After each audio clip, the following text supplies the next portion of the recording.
Hello, and welcome to Moscato and Tea. This is the show for all things beauty, business, and community with your hosts, Inez and Chiquita, keeping it raw, real, and unfiltered. Rolling, rolling, rolling. Y'all, you should see my face right now. I'm just shaking my head. Girl. How are you?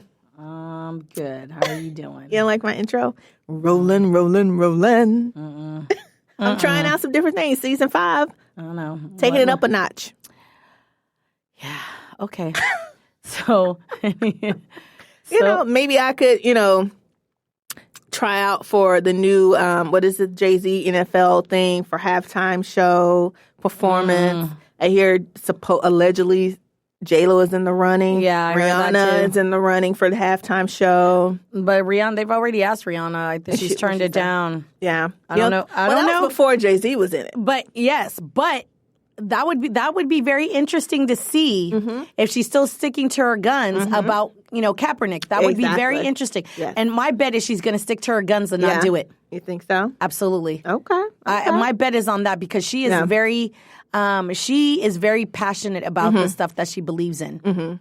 And that's why I have mad respect for her. I would love for her to come out with an album, but that's a whole nother subject. She had just did that Savage Fenty Amazon she's- Prime, so killing it. She's killing it with so even when she did the New York Fashion Week, she killed it. And she just basically came out there and said, I'm a black woman who was born from a black woman. I'm going to raise a black woman. So y'all better get used to this shit and take it or leave it. Exactly. She just opened up Fenty Beauty over in Korea, South Korea. So she's doing it like big time. That's what I'm saying. You know what? Isn't it? Here's the thing that I find interesting. That Rihanna's doing some big ass shit. And she's making tons and tons of money. But they don't focus on her like they do Kylie Jenner. Interesting. Okay? Yes, Kylie's a little bit younger than Rihanna, but let's look at some really let's look at some things that I find very innovative. First of all, Rihanna hit a market with the women of color that's never been done before. That's true. And I don't think she gets the respect and the love that she should as a businesswoman and an entrepreneur. Let's keep that 100. I agree with that. Okay? Because if you look at it, they're like, oh, her makeup, her this. Well, at the end of the day, Rihanna is a self-made. Oh, yeah. Okay? Oh, yeah. She's self-made. Yeah. Because at the end of the day, there was a little girl who came from Barbados, didn't come from shit, and legit had to work her way from music and everything to build and create what she did. Okay? And I don't think she gets the respect that she should and does deserve. Well, we all know why. But at the end of the day, she's cutting it in every aspect. Beauty killed it. Yeah. Like, she blew it up. Yeah. Like, to the point where every single beauty line is like, oh, wait. Yeah, they're trying to catch up. Yeah, we got skin tones for you girls, too. Bye. You didn't want Too late. You didn't want to give us the colors. You didn't want to give us the colors. Now she came out. Now you talk about we got colors. When you realize there's money. Right? 2, she has her clothing line. That lingerie, she's all inclusive. Every size, all inclusive. And it even shows on her runway shows. She's all inclusive. She's like, all money is good money. I'll take it from anyone and everyone. You got, what size are you, boo? I got you, and I'm taking your money. Mad respect for that, And then same thing now she did her Fenty. Now she did Fenty Couture. Let's keep that. Oh, yes. And we talked about that. Yeah, on here she did Fenty really Couture. good. Yeah. But Mofa is like, she's talking about she's competing now. She's competing with Dior, Louis Vuitton, all these big ass fashion houses, and nobody's giving her the credit and respect that she deserves. So I'm just putting it out there like as things that make you go, because she's had undergarments. She, whatever. Yes, I give it to Kylie that she was a smart manipulator and getting people to buy her product. Because you're false advertising what your product could really do. Because you're saying your lipstick gave you your lips when you know damn well that's not what it did. Okay? That's all I'm going to say with that. So very good at and used her name and used her name, her parents' name, the notoriety to create what she's got. Yeah. There's no harm or foul in that. Yeah, nothing wrong with that. Everybody say she's self-made. That's bullshit. Sit it down. You're not self-made. Yeah. You're not self-made because you didn't come from nothing. Yeah. You don't know what it's like not to have anything. You've always had I think something. that's what people need to, whoever created that self-made, Well, I they mean, need to figure out what that word means. No, the Webster's Dictionary put it out there. Oh, they did? Oh, yeah, girl, they put it out. Self-made means when you come from nothing and you create something from nothing. It does not mean you have the money and the means. And that's why we say white. This is what we're talking about, privilege. They talk about white privilege and black. White privilege gets you the shit in notoriety when you already had 10 steps ahead and you got a hand. Okay. And Rihanna, that's all I'm saying. So shout out to Rihanna on all of that because I don't believe she gets the respect that she deserves. She loud and clear, I'm a black woman who's doing this and I'm doing it and blah, blah, blah. And all her pennies and peanuts. So mad shout out. I'm just saying things that make you go, think about. Things that make you go, It is interesting. You know? But the whole, like you're saying, football season starting and... that was my tangent. I'm not watching football. You're not going to watch football this year? It kind of turned you off? Yeah, after the whole Kaepernick thing and how, we're a bunch of, here's the thing, the NFL is pretty much all black players. Yeah. They're, using us to fulfill their pockets and do all this. And believe you me, I was a hardcore football fan and I loved it. And I go to games. I would pay.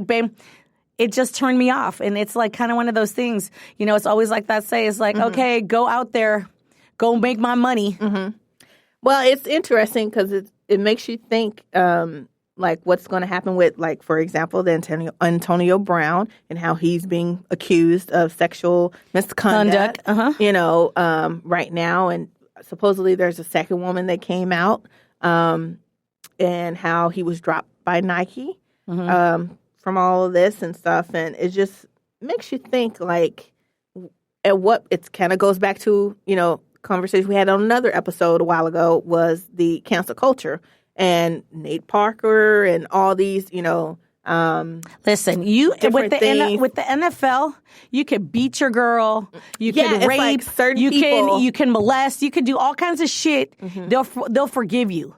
They'll forgive you. You could do whatever you want. They'll forgive you. But you sit down and you protest about the injustice that happens to your own kind. Your own kind ain't supporting you. You lose your job and you ain't about. So at the end of the day, that's why the NFL is all about the money and the bullshit. So I'm good on football. Yeah, well, let's see what happens with Antonio Brown. Are they going to make him the example? Trying to say, oh, the NFL has changed and we're all about certain things. We'll see. I'm just saying. You are a mess. Well, one thing I've been noticing a lot of and trending and stuff like that is kids in schools and bullying. We're back to that again? We're back to that. Because it really just blows my mind, what's going on in people's houses and how they're raising their kids. Because I literally saw a video of like 5 or 6 kids. It was like 3 jumping one boy, smaller boy, and then like 2 or 3 on the sidelines, gassing them up. And one was recording, and they were in the locker room. And some of the parents in school district are trying to get the video down off of, I believe it's Facebook. Yeah, but of course, because if you're the parent, you should be fucking ashamed of yourself. Yeah. That your kid is out there doing this crazy ass bullshit. That's and the number kid one. does not want to fight, and stuff like that. And it's just like, it's crazy to me how we've become, towards each other. There's no humanity. Yes, you're right, and it all starts from the home. So Yes, it all starts at home. Like if your dad is disrespectful to your mom, or your mom is disrespectful to your dad, or a lot of times kids bully because their parents bully them and intimidate, and they got to take it out, and they take it out on other kids and do things that And me having a daughter, I gave zero fucks and I didn't play. Yeah. I was like, oh, that little girl bullying you better fight back. And then I said, and if they say something, I'm coming, and then I'm coming after their parent, and I'm fucking a parent up. Simple as that. Because I'm not having it. Never did, never will. Because if you're telling me that your child, then I'm going to bully your ass until your child leaves my child alone.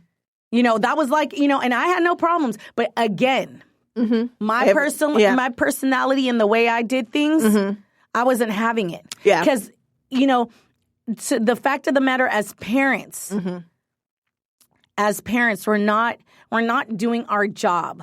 We're not showing our children how to be compassionate, how to be kind, empathy. Empathy. Yeah. A lot of it has to do to the fact that I get it. A lot of us come from. I'm a single parent. Yeah. I get it that we just TV. I think phones. this was this is an exclusive private school. But here's the thing: TVs, phones. We got parents that are working. Yeah. Both parents working, whatever, and we just shove shit in our kids' faces to shut them up and keep them because we're busy and we're not paying attention. So because of that, we don't show our children don't know empathy or sympathy or see somebody who's alone and hurting and being like, "Are you okay?" As we were growing up, we had to play. We had to, sure, there were kids that were bullying, and we got bullied. But the likelihood of you getting bullied, you had a bunch of other kids rattling around you and saying, "Don't do that. We're not having that." Exactly. Oh, you're gonna fight? Then we fight one-on-one. Exactly. Now it's like now everybody's like laughing, taking video. Yes. Ha ha ha ha. It's crazy. And I was like, wow, that's bananas. And that's so we don't show empathy. We don't show kindness. And then people wonder why kids are going batshit, getting guns and shooting up and talk about committing suicide. And talk about that was what are you talking about? That's not normal. Yeah. That's not even I think when I was in school, I think only one kid committed suicide. And that was shocking. That was the word. We're like, what happened? How did we fail this kid that he committed suicide? Yeah. Now it's kind of like the norm. They're telling kids, go ahead, kill yourself. You ain't worth the value that we put on life is so like nothing. Yeah. It's so sad. It's so sad. It's nothing. And, they want to say it ain't got nothing to do with none of that. It's peer pressure and trying to be the in crowd. And I had a conversation with another friend, and he was saying about his daughter and how she wants to be, in the groups and all this, and she's doing all this changing. She wants a haircut and all this. And I was telling him, honestly, within a year, she's going to forget about them. She's not even going to remember these folks. I told my daughter that. Focus on education right now. But the problem is, how can you focus on education when the education system sucks? It's broken. And it's broken, and you're not allowing these kids to learn and be excited about learning and wanting to learn. Our education system is broken. And unless you have a child that you teach them how to love to learn, they're not going to do well. That's true. My daughter, I put her in preschool. I spent a lot of money putting her in preschool and putting her in a school where they taught her how to learn how to love to learn. So she learned at a very young age to now that she's in college and she studies on her own and she still likes school and she's always liked school. So I didn't. I was just like, you better study and get your shit done. But at the end of the day, it's a fundamental, it's a foundation that we teach. And she went to a high school that wasn't the greatest. That if she didn't do the work, she wouldn't have graduated. Yeah. And I would be like, I was ready to fight every counselor and every teacher and principals. I think that's the problem, having the right people in the schools. Yeah, I mean, and understand both sides. Yeah, not even that, and being a parent that's in their face. I was that parent. What's the problem? I don't care that I'm a single. I was in people's faces so much that they hated me because I was like, we're not doing this. I pay your salary. You work for me. What you ain't doing, I'm going to the school district. Now they're like, oh, wait. Yeah. No, I don't even want to talk to you no more who's because on the school board, superintendent, all that. stuff. I'm going to who I need to, and I will make big bell ring, and they were like, "This crazy bitch." So again, I think it's the fact that parents are checked out. Yeah. Kids are checked out. Yeah. And I do believe that the more privileged you are, I do believe that there's some kind of lack of empathy. Yeah, I agree. There's a lack of empathy in the sense because you can't relate to somebody who's not in your position. And if your parents don't teach you how to relate to somebody who's not in your position, you're never going to have empathy for others. So guess what? You got a roof. So now we're going to Skid Row and I'm going to show you all the kids that don't. Listen, I remember back in the day. Yes, we're gonna. That's what parents used to you do. do? Oh, you don't want that? Pack that shit. And I'm going to show you. Yeah. Now we're going to take it to somebody who don't. This is what then all of a sudden you have an understanding. When Ayana used to, my daughter, she used to bitch and complain about all these things. I'd be like, okay, well, you know what? I'm going to take all these toys because you're ungrateful. And now I'm going to give it to somebody who doesn't have what you got.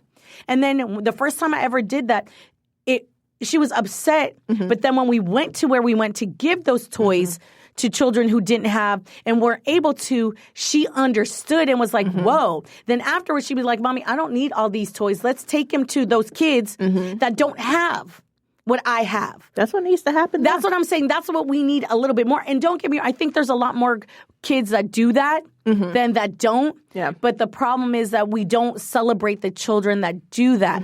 We don't celebrate the kids that, are starting businesses, that are supporting their community and doing those kinds of things. On the contrary, what we celebrate and what we post and what we talk about is the kids that are bullying and doing other things. Yeah. You know what I'm saying? So it's sad. It's sad all around and crazy, honestly, that this is where we are. And it starts from the very top. Yeah. I would just say, after all our conversation, it always comes down to, voting and knowing who you have in your districts, who you have in your local if you have your president, presidents and vice president, all these people that give zero and just talk crazy. You as a person, it's like, well, what are you talking? Why are you mad at me? Our president is doing that. Exactly. Or look at the examples that they're looking exactly. up to. As a parent, what example are you setting for your kids? What are you setting? Because you're the first person they look at to be the example. You people think that it's the streets. No, they look at you first. And if you're not doing what you need to do, then they go elsewhere to find an example. Yeah. But you have to, when people look into them and they say, well, what I do? And even still, I even sympathize with the parent of someone who does the mass shooting. Do you know? Yeah. I even sympathize with them. I can see that. Because me as a parent, if my child did something as horrific as that, I don't think I could live with myself in the devastation to know that I raised someone like that. Yeah. That was my doing. I did something wrong that my child decided that it was okay to go in and start killing. Yeah. And so, what did I? People are like, what did they do? What did they do wrong? There's somewhere. Not unless you're talking about mental, and even then, you got some. Don't get me wrong. There are some circumstances, and there are certain things that are out of our control. But as far as were we not paying attention to what our children were saying and doing? Some of these parents are working 2 and 3 jobs. Girl, yes. I did. I can empathize. So it's like, I know I can empathize. I worked 2, 3 jobs, but I made sure I understood and knew what was going on because it was that important. Checking in. Yeah. It was that important. And my kid knew that I could check in at any time. Yeah. And if things were, it was consequences. And you know me. Yeah, I know. We know. Yeah. Seriously. No, it's, we just got to hope for the best and things to get better. But at the end of the day, after, in the dark, the light always comes out. Yeah. After darkness, light always comes out. What happened to the saying, it takes a village to raise a child? Like, we need our villages to come back. I remember I would be a kid and I would be in Puerto Rico and I was hanging out and doing my thing. Man, that all these nosy ass old ladies were all up in my business that I couldn't do anything wrong. By the time I got home, my grandma knew what was going on. See? And I was like, what the mother? And I was like, oh my God, these nosy ass old ladies. Exactly. Everybody in the neighborhood. You had that old lady sitting on the porch watching you. And be like, hey. I'd be like, hey. Exactly. Like, I see you. Mm-hmm. Like, I know what you're doing. Knowing what time you got to be in the house. Girl, I talked to your mama the other day. It literally took me 5 minutes to get to my aunt's house to my grandma's house. And my grandmother was sitting on the porch waiting for me. See? I was like, what Already called and told. I just saw her walk down the street and a bell. I was like, wait a minute. Yes. I was like, but all I was doing was, she's like, I was like, but that's what's missing and that's what's lacking. Yeah. On the contrary, now kids can't even go to their own house, or even people of color. They're calling the police. Mm-hmm. I mean, we're just in a different time. Yes, big time. Big time. It is. I can't. Right. It's just too much. But no, we're going to end it off because it was a heavy topic, you know. We're always heavy. Yeah, One of these, we're going to be light. We need to do like you know what? I think because things are so heavy these days, you know what we think? I think we need to do play like a love connection. Maybe get some people, some singles, come in, do a little dating, do some fun. Yeah, we need something fun. We need something, because going into season 5. Wait a minute, going into and it's cuffing season soon. Oh, okay. It's cuffing season soon. The minute it gets cold, mofos want to get up. You remember I tweeted out hot tea winter? Hot tea winter. That's the new thing. So yes, we're going to do that. We got to do. Yeah, we got to liven it up for our next couple episodes because it's been very heavy with a lot of but that's but what's going on in the world, and we can't stick our head in the sand and act like we don't know what's going on. Can't be blind to it. No, you can't. And I mean, as much as it hurts and it bothers, we got to talk about it. The only way we can change things is as talking about it. Yeah, and communicating and talking about. Yeah, keeping people in the know. Yep. Well, lady, it's been wonderful. It's been wonderful. I think I'm getting hoarse. I need to quit talking so much. Stop yelling at people. Girl, no, one like my family say, you Inez don't know how to shut up. Yeah, well, I need to learn how to shut up. And on that note, thank you guys for listening. Thank you guys for listening. Like always, we love you. Love you. Talk to you later. Bye. Thanks for listening. Take a little time to enjoy your brand of Moscato and Tea with us every day. Subscribe, rate, and follow us on Instagram, Twitter, Facebook, and MoscatoandTea.com.